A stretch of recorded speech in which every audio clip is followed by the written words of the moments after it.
തെരഞ്ഞെടുപ്പ് കാലമാകുമ്പോൾ seat മോഹികളെല്ലാം തലപൊക്കും. Seat മോഹികൾ എന്ന് പറയുമ്പോൾ നമുക്കതിന് കോൺഗ്രസ്സുകാരെ കുറിച്ച് മാത്രമാണ് ഓർമ്മ വരുന്നത്. കോൺഗ്രസിനകത്ത് സീറ്റ് മോഹികളെ ഉള്ളൂ. സീറ്റ് അല്ലെങ്കിൽ മറ്റെന്തെങ്കിലും തരത്തിലുള്ള അധികാരമോഹികൾ മാത്രമാണുള്ളത്. ഇപ്പോൾ കേരളത്തില് BJP വളരെയധികം ശക്തി പ്രാപിച്ചു വരുന്ന ഈ സാഹചര്യത്തിൽ ആ പാർട്ടിക്കകത്തും ഇപ്പോൾ സീറ്റ് മോഹികളെ കൊണ്ട് നിറഞ്ഞിരിക്കുകയാണോ എന്നൊരു സംശയം. ഇവിടെ ഇപ്പോൾ ലോക്സഭാ തെരഞ്ഞെടുപ്പിന്റെ കണക്കനുസരിച്ച് നോക്കുമ്പോൾ 11 ഇടങ്ങളിൽ 1-ാം സ്ഥാനവും 9 ഇടങ്ങളിൽ 2-ാം സ്ഥാനവുമാണ് നിൽക്കുന്നത്. ആ കണക്കനുസരിച്ച് 20 നിയമസഭാ മണ്ഡലങ്ങൾ അതിപ്രധാനമാണ്, വിജയം ഉറപ്പാക്കിയിട്ടുള്ള മണ്ഡലങ്ങളാണ്. ആ മണ്ഡലങ്ങളിലേക്ക് BJPയുടെ വളരെ ഉന്നത അതിപ്രധാനം ആയിട്ടുള്ള ജനകീയ പിന്തുണയുള്ള സ്ഥാനാർത്ഥികളെ തന്നെ നിർത്താനാണ് രാജീവ് ചന്ദ്രശേഖറിന്റെ നീക്കം.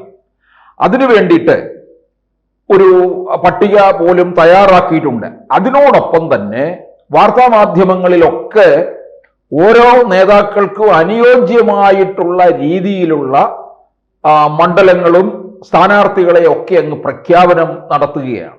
ഇപ്പൊ തൃശ്ശൂര് സുരേന്ദ്രൻ അങ്ങ് എടുത്തു എന്നുള്ള രീതിയിലാണ് വാർത്ത വന്നുകൊണ്ടിരിക്കുന്നത്. അങ്ങനെ BJP സംസ്ഥാന ഘടകമോ കേന്ദ്ര നേതൃത്വമോ ഒന്നും തീർച്ചപ്പെടുത്തിയിട്ടില്ല. അതിനു മുമ്പ് സന്ദീപ് വാര്യരുടെ വെല്ലുവിളി ഏറ്റെടുത്തുകൊണ്ട് സുരേന്ദ്രൻ തന്നെ, അതായത് BJPയുടെ മുൻ സംസ്ഥാന അധ്യക്ഷൻ തന്നെ മത്സരിക്കും, സന്ദീപ് വാര്യരുടെ വെല്ലുവിളി ഏറ്റുകൊടുത്തുകൊണ്ട് എന്നൊക്കെ പറഞ്ഞുകൊണ്ട് രംഗത്ത് വരുന്നുണ്ട്. ഇതൊക്കെ ഈ പല നേതാക്കന്മാരുടെയും പിന്തുണയോടുകൂടിയുള്ള മാധ്യമ സൃഷ്ടികളാണ്. പക്ഷേ രാജീവ് ചന്ദ്രശേഖർ ഇപ്പോൾ നിയമസഭാ തെരഞ്ഞെടുപ്പിന്റെ ഒരു രൂപരേഖയൊക്കെ തയ്യാറാക്കുന്നുണ്ട്. പക്ഷെ അതിനേക്കാൾ പ്രാധാന്യം നൽകുന്നത് തദ്ദേശ തെരഞ്ഞെടുപ്പാണ്.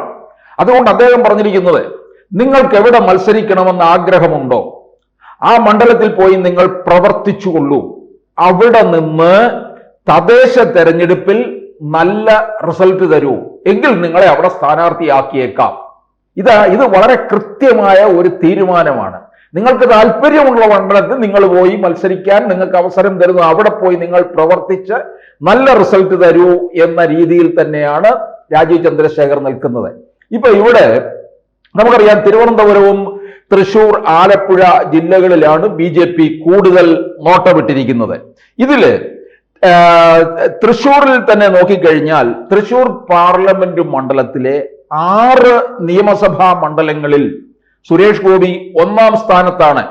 മണലൂർ, ഒല്ലൂർ, തൃശൂർ, നാട്ടിക, പുതുക്കാട്, ഇരിങ്ങാലക്കുട. ഇതിൽ ഇനിയും ഗുരുവായൂർ കൂടിയുണ്ട്. ഗുരുവായൂരിൽ അവിടെ BJP 2-ാം സ്ഥാനത്ത് മാത്രമാണ് നിൽക്കുന്നത്. അപ്പോൾ ഈ 6 മണ്ഡലങ്ങളിൽ, തൃശൂർ പാർലമെന്റ് മണ്ഡലത്തിൽ വരുന്ന ഈ 6 നിയമസഭാ മണ്ഡലങ്ങളിലേക്ക് സ്ഥാനാർത്ഥികളുടെ ഒരു വലിയ തള്ളിക്കയറ്റം തന്നെയാണ് ഉണ്ടാകുന്നത്. കാരണം ഇവിടെ BJP വലിയ മുമ്പിലാണ് നിൽക്കുന്നത്. അപ്പൊ നിയമസഭാ തെരഞ്ഞെടുപ്പിൽ വിജയ ഉറപ്പ് വരുത്താം എന്നുള്ള രീതിയിലുള്ള ഒരു തള്ളിക്കയറ്റം സ്ഥാനാർത്ഥികളുടെ ഇടയിൽ തന്നെ ഉണ്ടായിരിക്കുകയാണ്. അതായത് ഞാൻ തുടക്കത്തിൽ പറഞ്ഞ ഈ സ്ഥാനമോഹികൾ ഇത്തരത്തിലുള്ള സീറ്റുകൾക്ക് വേണ്ടി മുമ്പോട്ട് വന്നുകൊണ്ടിരിക്കുകയാണ്. തിരുവനന്തപുരത്തെ 5 മണ്ഡലങ്ങൾ പ്രധാനമായിട്ടുള്ള വിജയം ഉറപ്പാക്കാവുന്ന കഴക്കൂട്ടം, വട്ടിയൂർക്കാവ്, കാട്ടാക്കട, നേമം, ആറ്റിങ്ങൽ, തിരുവനന്തപുരം ജില്ലയിലെ 5 മണ്ഡലങ്ങളാണ്.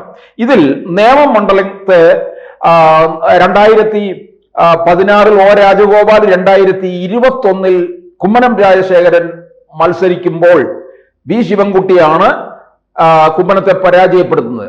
അതുകൊണ്ട് BJPക്ക് ഈ സീറ്റ് തിരികെ പിടിച്ചേ പറ്റുള്ളൂ. അതുകൊണ്ട് BJPയുടെ സംസ്ഥാന അധ്യക്ഷൻ തന്നെ ഇവിടെ മത്സരിക്കാൻ ഇറങ്ങുകയാണ്. ആ സീറ്റിനകത്ത് തർക്കമില്ല. തിരുവനന്തപുരം ജില്ലയിലെ ഈ 5 ഇടങ്ങളിലും മറ്റ് സ്ഥാനമോഹികൾ ഒന്നും തന്നെ കടന്നു കയറുന്നില്ല. കാരണം അവിടെ വളരെ പ്രധാനപ്പെട്ട ഉയർന്ന നേതാക്കന്മാർക്ക് തന്നെ മാറ്റിവെച്ചിരിക്കുകയാണ്.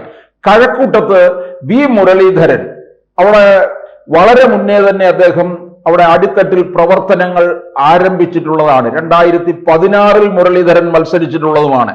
കാട്ടാക്കടയിൽ കൃഷ്ണദാസ് തന്നെയാണ് എപ്പോഴും മുൻപന്തിയിൽ തന്നെ നിൽക്കുന്നത്. അതുപോലെ തന്നെ ആറ്റിങ്ങൽ മണ്ഡലത്തിൽ ആരെ കൊണ്ടുവരണം എന്നുള്ള കാര്യത്തിനകത്ത് തീർച്ചപ്പെടുത്തിയിട്ടില്ല. ആറ്റിങ്ങലും വിജയസാധ്യത ഏറെയുള്ള മണ്ഡലത്തിൽ വരുന്നതാണ്. അതുപോലെ വട്ടിയൂർക്കാവിൽ ഇപ്പോൾ പലതരത്തിൽ മാറ്റി പറയുന്നത്, വട്ടിയൂർക്കാവിൽ ഇടയ്ക്ക് പറഞ്ഞു ശ്രീലേഖ IPS മത്സരിക്കും. അത് കഴിഞ്ഞിട്ട് പറയുന്നു പത്മജ വേണുഗോപാൽ മത്സരിക്കുന്നത് പിന്നെ ഇവിടെ മുരളീധരൻ മത്സരിക്കാൻ ഇറങ്ങുകയാണെങ്കിൽ പത്മജയെ ഇറക്കും എന്നൊക്കെയാണെന്നാണ്. പക്ഷെ അങ്ങനെയൊന്നും BJP തീർച്ചപ്പെടുത്തിയിട്ടില്ല എന്നാണ് ഔദ്യോഗികമായി അറിയാൻ കഴിഞ്ഞത്. പത്മജ വേണുഗോപാൽ തൃശൂരിൽ തന്നെ ആയിരിക്കും മത്സരിക്കുക. 2021 പത്മജ അവിടെ മത്സരിച്ചതാണ്. വെറും 1000-ലധികം വോട്ടുകൾക്ക് മാത്രമാണ് പരാജയപ്പെട്ടത്. അതുകൊണ്ട് പത്മജയ്ക്ക് അവിടെ വലിയ മുൻതൂക്കമുണ്ട്. തൃശൂർ പാർലമെന്റ് മണ്ഡലത്തിൽ മുൻപിൽ നിൽക്കുന്ന ഒരു നിയമസഭാ മണ്ഡലമാണ് തൃശൂർ വരുന്നത്. അതുകൊണ്ട് പത്മജ വേണുഗോപാൽ, കാരണം പത്മജ വേണുഗോപാൽ കോൺഗ്രസിൽ നിന്ന് BJPയിലേക്ക് വരുമ്പോൾ തന്നെ പ്രധാനമായിട്ട് മുന്നോട്ട് വെച്ച ഒരു കാര്യം തൃശൂർ നിയമസഭാ മണ്ഡലം സീറ്റ് ആവശ്യപ്പെട്ടുകൊണ്ടുള്ളതാണ്. അപ്പോൾ അതുപോലെ തന്നെ വട്ടിയൂർക്കാവിൽ അവിടെ പാർട്ടി തീർച്ചപ്പെടുത്തിയിരിക്കുന്നത് കൃഷ്ണകുമാറിനെയാണ്. കൃഷ്ണകുമാറിനോട് അവിടം കേന്ദ്രീകരിച്ച് പ്രവർത്തിച്ചുകൊള്ളാൻ പറഞ്ഞിരിക്കുകയാണ്. അവിടെ നിന്ന് തദ്ദേശ തെരഞ്ഞെടുപ്പിൽ നല്ല ഫലം ഉണ്ടാക്കി തരിക, അത്തരത്തിൽ കൃഷ്ണകുമാർ പ്രവർത്തിച്ചുകൊണ്ടിരിക്കുകയാണ്. മറ്റൊരു തരത്തിലേക്ക്, അതായത് ഇപ്പം കെ മുരളീധരൻ അവിടെ മത്സരരംഗത്തേക്ക് വരില്ല എന്ന് തന്നെ അറിയിച്ചിട്ടുണ്ട്. കെ മുരളീധരൻ ഏതാണ്ട് അവിടെ BJPക്ക് കീഴടങ്ങി നിൽക്കുകയാണ് വട്ടിയൂർക്കാവില്. അതുകൊണ്ട് വട്ടിയൂർക്കാവിൽ നടനും BJP നേതാവുമായ കൃഷ്ണകുമാർ തന്നെ ആയിരിക്കും മത്സരിക്കുക. അതുപോലെ തിരുവല്ലയില് അനൂപ് ആന്റണിക്ക് വേണ്ടിയാണ്. അത് BJPയിലെ ചില ക്രൈസ്തവ മുഖങ്ങളാണ്. അനൂപ് ആന്റണി തിരുവല്ലയിലും ഷോൺ ജോർജ് പാലയിലുമാണ് മത്സരിക്കുക. ഷോൺ ജോർജിന്റെ തന്നെ താല്പര്യത്തിനനുസരിച്ചാണ് ആ മണ്ഡലം കൊടുത്തിരിക്കുന്നത്. ജേക്കബ് തോമസിന് ഇരിങ്ങാലക്കുടയിലുമായിരിക്കും മണ്ഡലം. അങ്ങനെ ഇത്തരത്തിലാണ് BJP ഒരു സീറ്റ് വിഭജനം നടത്തിയിരിക്കുന്നത്, സ്ഥാനാർത്ഥികളെ തീർച്ചപ്പെടുത്തിയിരിക്കുന്നതും. ഇതിൽ തൃശ്ശൂരിലെ നിയമസഭാ മണ്ഡലങ്ങൾ ഒന്നും തന്നെ ഒരുത്തർക്കും വീതം കൊടുത്തിട്ടില്ല എന്നുള്ളതാണ്. ഒരു സ്ഥാനാർത്ഥിയെ പോലും തീർച്ചപ്പെടുത്തിയിട്ടില്ല.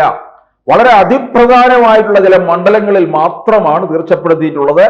ബാക്കി ഇടങ്ങളിലൊക്കെ തന്നെ തുടക്കത്തിൽ ഞാൻ സൂചിപ്പിച്ചതുപോലെ രാജീവ് ചന്ദ്രശേഖർ പറഞ്ഞിരിക്കുന്ന കാര്യം, നിങ്ങൾ അവിടെ നിന്ന് ഒരു നല്ല റിസൾട്ട് തദ്ദേശ തെരഞ്ഞെടുപ്പിൽ തരിക. അങ്ങനെയാണെന്നുണ്ടെങ്കിൽ ആ മണ്ഡലത്തിൽ, ഇത് മുൻപ് ഒരു പാർട്ടി പോലും സ്വീകരിച്ചിട്ടില്ലാത്ത, കൈക്കൊണ്ടിട്ടില്ലാത്ത ഒരു നയമാണ് രാജീവ് ചന്ദ്രശേഖർ കൈക്കൊണ്ടിരിക്കുന്നത്.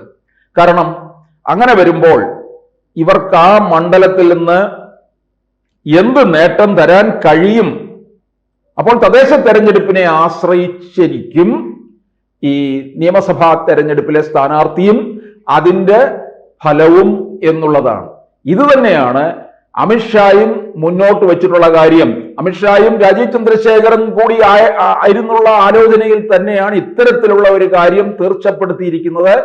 തദ്ദേശ തെരഞ്ഞെടുപ്പിൽ വിജയത്തിന്റെ അടിസ്ഥാനത്തിൽ അവിടെ സ്ഥാനാർത്ഥികളെ ഇറക്കുക എന്നുള്ളതാണ്. പ്രധാനപ്പെട്ട മണ്ഡലങ്ങളിൽ മാത്രമാണ് സ്ഥാനാർത്ഥികളെ തീർച്ചപ്പെടുത്തിയിട്ടുള്ളത്.